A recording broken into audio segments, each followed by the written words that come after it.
Hello friend, नमस्ते। स्वागत करती हूँ रीता मैडम के चैनल पे।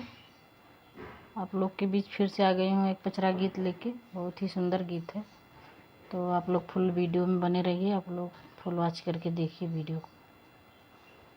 चलिए सुनाते हैं। अग्नि के कुंड में से निकली है भवानी मैया। अग्नि के कुंड में से निकली है भवानी मैया।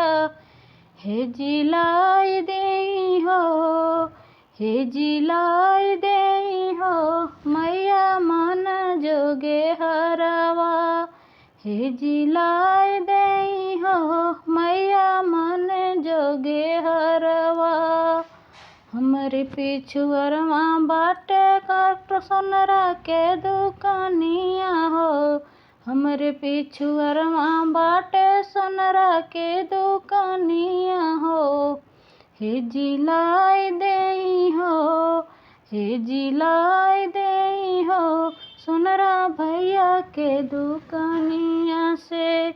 हे जिलाई देई हो, सोनरा भैया के दुकानिया से। हे जिलाई देई हो, मैया मन जोगे हरवा। हे जिलाई देई हो, मैया मन जोगे हरवा। अग्नि के कुंड में से निकली है भवानी मैया। अग्नि के कुंड में से निकली है भवानी मैया। हे जिलाई देई हो, हे जिलाई देई हो, मैया मन जोगे चुनरी।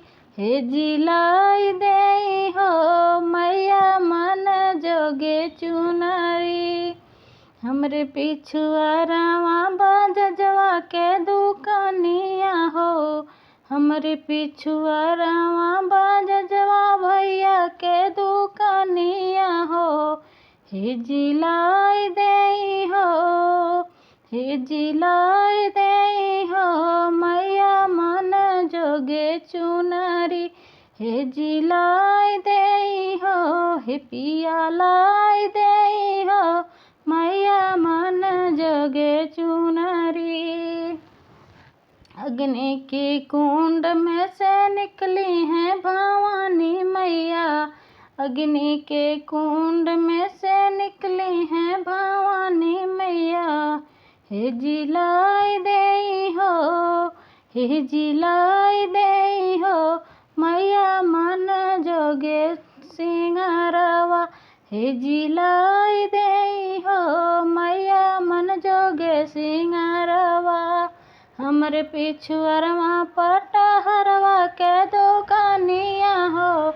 हमरे पिछुअरवा पटहरवा भैया के दुकानिया हो।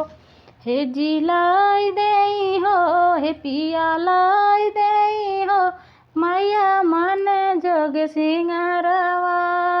हे पिया लाई देई हो, मैया मन जोगे सिंगारवा। धन्यवाद दोस्तों। हमारा पचरा गीत कैसे लगी कमेंट में ज़रूर बताइए आप लोग।